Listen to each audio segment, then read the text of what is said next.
Hello, my dear learners. Welcome to Easy Learning channel. So, today we are going to start chapter number 3, The Little Girl from your Beehive book of class 9. So, let's start.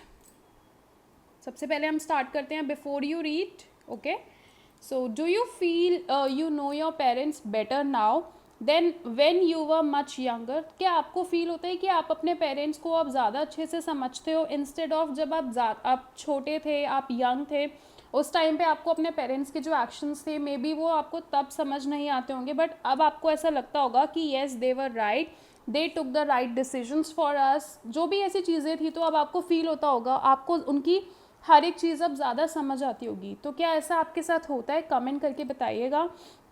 Perhaps you now understand the reasons for some of their actions that used to upset you earlier. और आपको उनके reasons भी अब समझ आते होंगे क्योंकि जो पहले जो उनके एक्शंस थे उन वो हो सकता है कि उनकी वजह से आप अपसेट हो जाते हो, आपको चीज़ें अच्छी नहीं लगती हो कि why are they taking actions for you, और वो भी आपके अगेंस्ट में ना. मतलब समटाइम्स आपको लगता होगा कि नहीं मुझे तो कहीं जाना है बट आपके पेरेंट्स ने आपको नहीं जाने दिया, तो हो सकता है उस टाइम पे आपको गुस्सा आता होगा, बट मे बी आज आपको फील होता होगा कि yes your parents were right कि उन्होंने आपको नहीं जाने दिया कहीं पर भी, या कुछ बहुत सारे डिसीजंस ऐसे लिए जो आपको उस टाइम पे उनको सही लगे आपके लिए. ठीक है. So this story is about a little girl. तो ये जो हम स्टोरी करने वाले हैं, रीड करने वाले हैं, ये स्टोरी है about a little girl whose feelings for her father change from fear to understanding. जिसकी जो फीलिंग्स थी वो अपने फादर के लिए चेंज हो जाती है, और वो भी फ्रॉम फियर, डर की बजाय वो गर्ल जो थी वो पहले अपने फादर से डरती थी.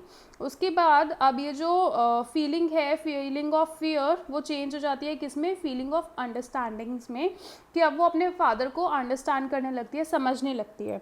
Will probably find an echo in every home. और आई थिंक ऐसा मोस्टली हाउसेज में होता है कि पहले हमें अपने पेरेंट्स की चीज़ें सही नहीं लगती, बट आफ्टर सम टाइम हमें रियलाइज़ होता है कि yes they were right, they did the right for us. Okay, so let's start. Paragraph number 1. To the little girl he was a figure to be feared and avoided. तो ये जो little girl की बात हो रही है ना, उस लिटिल गर्ल के लिए ये जो फिगर थी, यहाँ पे उसके फादर की बात हो रही है. तो ये फिगर कैसी थी? फियर्ड एंड अवॉइडेड, कि वो अपने फादर से डरती थी और उनको अवॉइड करना चाहती थी. ठीक है. Every morning before going to work he came in to her room and gave her a casual kiss. तो रोज़ उसके फादर ऑफिस जाने से पहले उसके रूम में आते थे और एक कैजुअल किस उसको देकर जाते थे. To which she responded with goodbye father. और वो कैसे क्या रिस्पॉन्ड करती थी कि goodbye father. And oh, there was a glad sense of relief when she heard the noise of the carriage growing fainter and fainter down the long road. तो जैसे उसको धीरे धीरे आवाज़ आती थी, उनके जो व्हीकल था वो धीरे धीरे उसकी आवाज़ कम होती जाती थी. फेंटर मतलब कम हो जाना, हल्की हो जाना. तो जैसे ही उस व्हीकल की आवाज़ कम होती जाती थी तो एक रिलीफ, एक शांति सी उस लिटिल गर्ल को मिलती थी कि येस जो उसके फादर है वो अब घर से बाहर जा चुके हैं. ठीक है. In the evening when he came home she stood near the staircase. और शाम को क्या होता था, जब भी उसके फादर वापस आते थे वर्क से, ऑफिस से, तो वो क्या करती थी? स्टेयर केस मतलब सीढ़ियाँ. तो वो सीढ़ियों के पास जाके खड़ी हो जाती थी. And heard his loud voice in the hall. और हॉल के अंदर अपने फादर की तेज़ आवाज़ सुनती रहती थी. और उसके फादर क्या कहते थे? Bring my tea in to the drawing room, कि मेरी चाय ड्राइंग रूम में लेकर आओ. Hasn't the paper come yet, क्या पेपर अभी तक नहीं आया है? Mother go and see if my paper's out there. तो अब वो बोलते भी हैं कि मदर जाओ और चेक करो कि क्या मेरे पेपर्स आए हैं. और and bring me my slippers, और मेरी जो स्लीपर्स हैं वो भी मुझे ला के दे दो. Kezia mother would call to her. तो अब जो मदर थी वो उसको क्या बुलाती थी? केजिया. सो दैट मीन्स जिस लिटिल गर्ल की हम बात कर रहे थे उसका नाम क्या है? Kezia. So if you are a good girl you can come down and take off father boots. तो वो कहती हैं कि अगर तुम एक अच्छी लड़की हो तो तुम क्या करो, नीचे आओ और नीचे आकर फादर के जो बूट्स हैं वो निकालो. Slowly the girl would slip down the stairs, तो वो जो केजिया है वो धीरे धीरे स्टेयर्स से नीचे उतर के आती है. मोर slowly still across the hall, और जब हॉल में चलने की बारी आती है तो वो और ज़्यादा धीरे धीरे चलती है. And push open the drawing room door, और उसके बाद ड्राइंग रूम का जो डोर है वो पुश करके ओपन करती है. By that time he had his spectacles on, और इतने टाइम में जो उसके फादर हैं वो क्या करते हैं, वो अपने स्पेक्टिकल्स मतलब चश्मा जो होता है वो पहन लेते हैं. And looked at her over them in a way that was terrifying to the little girl, और वो उसको केजिया को इस तरीके से देखते हैं कि जो उसको काफ़ी ज़्यादा टेरिफाइंग लगता है. टेरिफाइंग मतलब काफ़ी डरावना लगता है जिस तरीके से उसके फादर उसको देख रहे थे. So well Kezia hurry up and pull off these boots and take them outside, तो उसके फादर उसको बुलाते हैं कि केजिया जल्दी से यहाँ पर आओ और इन बूट्स को बाहर ले जाके रख दो. Have you been a good girl today, और वो उससे पूछते हैं कि क्या तुम एक अच्छी लड़की की तरह तुमने बिहेव करा. आई डोंट नो फादर, तो वो क्या बोलती है, मुझे नहीं पता फादर. ठीक है. You don't know, if you stutter like that mother will have to take you to the doctor. तो उसके फादर उसको वैसे ही बोलते हैं कि तुम ये ऐसे स्टटर कर रही हो, अगर तुम ऐसे ही हकलाओगी, ठीक है, स्टैमर करोगी, तो तुम्हारी जो मदर हैं तुम्हें डॉक्टर के पास ले जाएंगी. She never stuttered with other people, तो जो केजिया है ना वो कभी भी दूसरों के साथ बात करने में स्टटर नहीं करती, वो कभी हकलाती नहीं है. But had quite given it up, almost उसने छोड़ ही दिया है ऐसे स्टैमर करना. बट ओनली विथ फादर, लेकिन वो किसके साथ, जब भी अपने फादर के साथ बात करती है तो होता है कि वो स्टटर करने लगती है. Because then she was trying so hard to say the words properly, क्योंकि उस टाइम पे ना वो क्या करती है कि अपने जितने भी वर्ड्स वो बोलना चाह रही है ना, तो वो कोशिश करती है कि मेरे सारे वर्ड्स प्रॉपरली निकले, तो उस टाइम पे वो ज़्यादा स्टटर करती है. व्हाट्स द मैटर, तो वो पूछते हैं कि क्या हुआ. What are you looking so rest about, कि तुम इतनी अनहैप्पी क्यों लग रही हो. रेस्ट मतलब unhappy. So mother I wish you taught this child not to appear on the brink of suicide. वो उसको बोलते हैं कि मदर आई विश, मैं क्या विश कर रहा हूँ कि आपने इस चाइल्ड को ब्रिंक ऑफ सुसाइड करना मतलब अबाउट टू कमिट सुसाइड, ऐसा आपने उसको नहीं बताया होगा. ठीक है, उसको समझाया होगा. Here Kezia carry my tea cup back to the table carefully, और वो उसको बोलते हैं कि केजिया मेरा ये जो टी कप बैग है, इसको जो टी कप है इसको वापस से टेबल पे ले जाके रख दो ध्यान से. So he was so big, his hands and his neck. यहाँ पे केजिया ने अपने फादर को डिस्क्राइब करा है कि जो उसके फादर हैं वो कितने ज़्यादा बिग हैं, उनके जो हैंड्स हैं, इनके जो नेक है, specially his mouth when he Yon, और जब वो यॉन करते हैं तो उनका जो माउथ है वो बहुत बिग है. Thinking about him alone was like thinking about a giant, और वो क्या कहती है कि अपने फादर के बारे में सोचना मतलब कि किसी जाइंट के बारे में, बहुत बड़ा सा जाइंट आपको पता होगा, राक्षस जिसे कहते हैं, तो उसके बारे में सोचना. ठीक है. So on Sunday afternoons grandmother sent her down to the drawing room to have a nice talk with father and mother. तो संडे आफ्टरनून को ग्रैंड मदर ने क्या करा था, केजिया को नीचे भेजा था ड्राइंग रूम में, ताकि वो अपने फादर एंड मदर के साथ बैठ के अच्छे से बात कर सके. But the little girl always found mother reading and father stretched out on the sofa.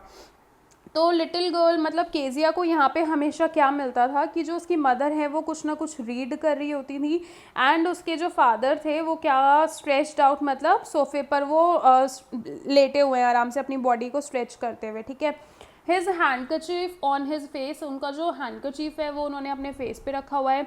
His feet on one of the best cushion, उनका जो एक पैर है, उनका जो पैर है वो एक बेस्ट, जो सबसे बेस्ट कुशन है वो उसके ऊपर पैर रख के स्लीपिंग साउंडली एंड स्नोरिंग, और उसके बाद वो क्या कर रहे हैं, वो सो रहे हैं आराम से. स्नोरिंग मतलब खर्राटे लेना. As you can see this in the picture, कि ये उसकी जो मदर है वो रीड कर रही है something, and Kezia is standing here and she is looking at her father and mother is busy in reading, और जो फादर है वो अपना हैंकी डाल के सोफे के ऊपर वो स्ट्रेच्ड आउट है, लेटे हुए हैं, और एक कुशन के ऊपर उन्होंने बैग रखा हुआ है, अपना जो पैर है वो रखा हुआ है. ठीक है, आगे चलते हैं. सो यहाँ पे लिखा भी है the little girl always found mother reading and father stretched out on the sofa, okay, as I told you. So she sat on a stool, तो उसके बाद वो क्या करती है, एक स्टूल पर बैठ जाती है. Gravely watched him until he woke and stretched and asked the time, then looked at her. तो वो क्या करती है, वो अपने फादर को देखती रहती है, बहुत ध्यान से घूरती रहती है, जब तक कि उसके जो फादर है वो उठ नहीं जाते और अपने आप को स्ट्रेच नहीं कर लेते और ये पूछते हैं कि क्या टाइम हो रहा है. तब तक वो उसके बाद वो केजिया को देखते हैं. तो वो क्या बोलते हैं, डोंट स्टेयर सो, कि केजिया तुम इस तरह मत घूरो, you look like a little brown owl, कि तुम क्या कर रही हो, एक ब्राउन आउल की तरह, छोटा सा जो ब्राउन आउल है उसकी तरह तुम दिख रही हो. So one day when she was kept indoors with a cold, तो जब ठंड का टाइम था तो उसकी ग्रैंड मदर ने उसको अंदर ही रखा हुआ था, बाहर नहीं भेजा था.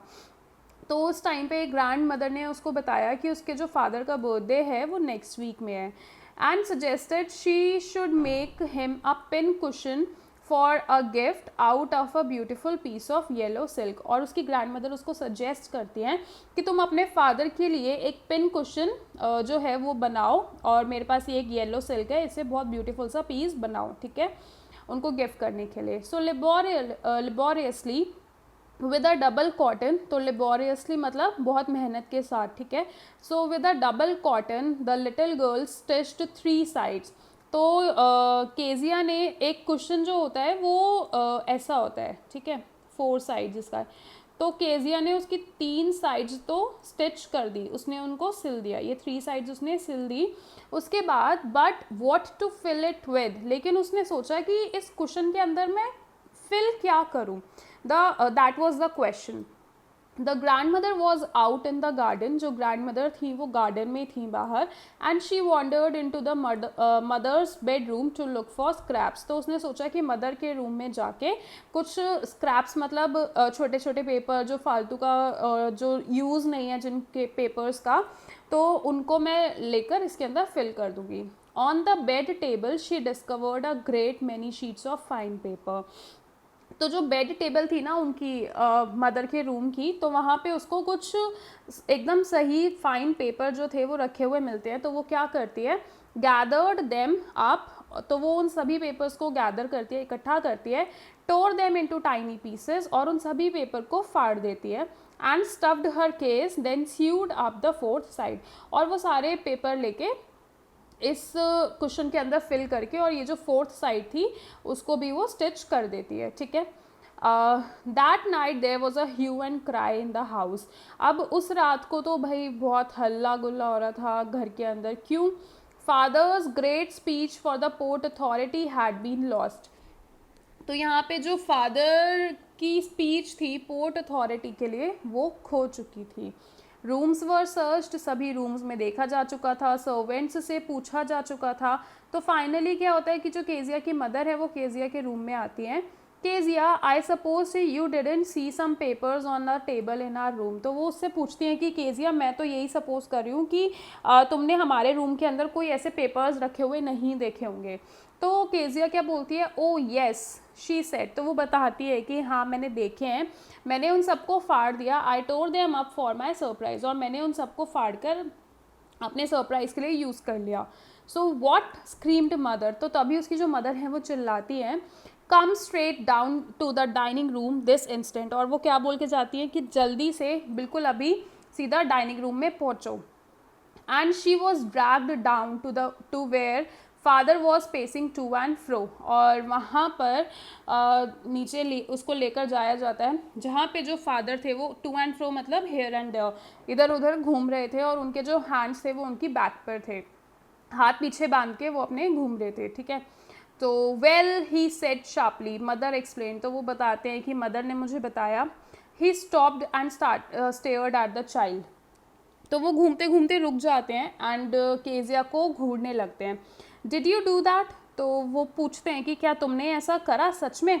सो वो बोलने की कोशिश कर रही होती है, न न नो, शी विस्पर्ड, बहुत धीरे से बोलने की कोशिश करती है. But mother go up to her room and fetch down the damn thing, see that the child put to bed this instant. और वो क्या बोलते हैं कि मदर आप ऊपर जाओ और जो भी ये डैम थिंग है, जो ये भी इसने फालतू की चीज़ करी है, उसे लेकर आओ और केजिया को बिल्कुल अभी के अभी बेड में सुला दो, ठीक है। So that's all for this video. इसका जो बाकी का पार्ट है वो हम नेक्स्ट वीडियो में कवर करेंगे, ओके। एंड आई होप आपको एक्सप्लेनेशन अच्छी लगी होगी, समझ आई होगी। And still if you find some doubt तो आप क्या कर सकते हैं, कमेंट सेक्शन में कमेंट करके पूछ सकते हैं। ऐसे ही और वीडियोस देखने के लिए like share and subscribe this channel. See you in the next video.